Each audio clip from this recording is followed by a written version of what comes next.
Mais d'abord, il ne faudrait pas méconnaître quelles ressources l'idée de Dieu a déployées au sein de la culture européenne. Cela se mesure même plus radicalement par écart avec la tradition chinoise et peut de nouveau donner lieu à débattre.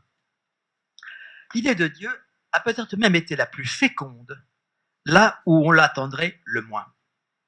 Elle a favorisé le développement de la science comme idéal de la vérité. Non seulement négativement, parce que la science a pu d'autant mieux affirmer son exigence de rationalité en vis-à-vis de la croyance, l'une exacerbant l'autre. Chez Descartes, l'idée de Dieu étant la plus distincte, fournit également l'étalon même de la vérité. Elle confère sur un plan subjectif un socle stable, identitaire à la pensée, en même temps que Dieu, sachant tout infiniment, fonde en l'homme la possibilité d'un savoir infaillible, indéfini.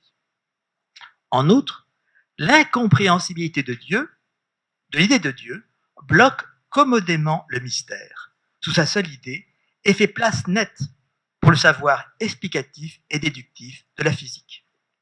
En même temps qu'elle est ce contre quoi s'est inventée la modernité, c'est donc bien l'idée de Dieu qui a servi aussi de facteur et de vecteur à son audace théorique, l'a portée et l'a inspirée. Mais ce que je veux montrer simplement, c'est que l'idée de Dieu n'est pas simple, et n'est pas simple non plus son rapport à l'histoire. Et d'abord le fait que, au fond, ce qui a permis l'invention de la science moderne en Occident, c'est quand même l'idée de Dieu.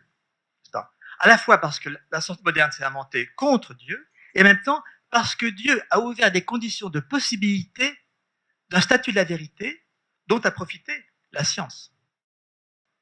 Surtout la séparation entre naturel et surnaturel a fait que Dieu prenait en charge le surnaturel et laissait donc le naturel totalement sous la connaissance humaine.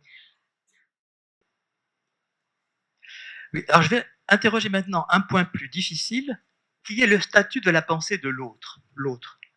Et au fond, pour m'interroger ici, est-ce que la pensée chinoise a vraiment développé une pensée de l'autre en tant qu'autre, et est-ce que cette pensée de l'autre en tant qu'autre ne s'est pas développée en fait, en Europe, à partir de l'idée de Dieu?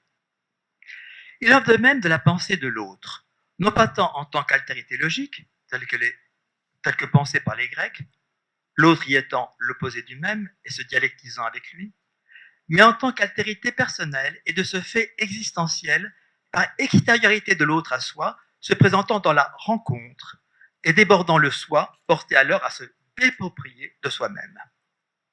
Or, Dieu, tout au long du récit biblique, n'a cessé de féconder cette épreuve de l'altérité en l'affrontant à son impossibilité.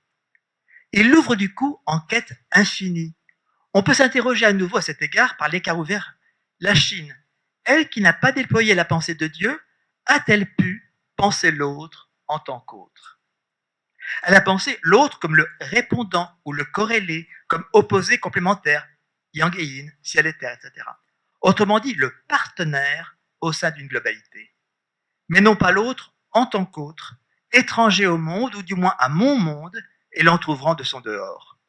De là aussi que l'idée de Dieu est déployée à la pensée de l'amour, au-delà de l'affect et de l'inclination, les élever à l'absolu comme à l'infini, les deux se conciliant en lui. Et cela au point d'en faire chavirer l'expérience la plus ordinaire.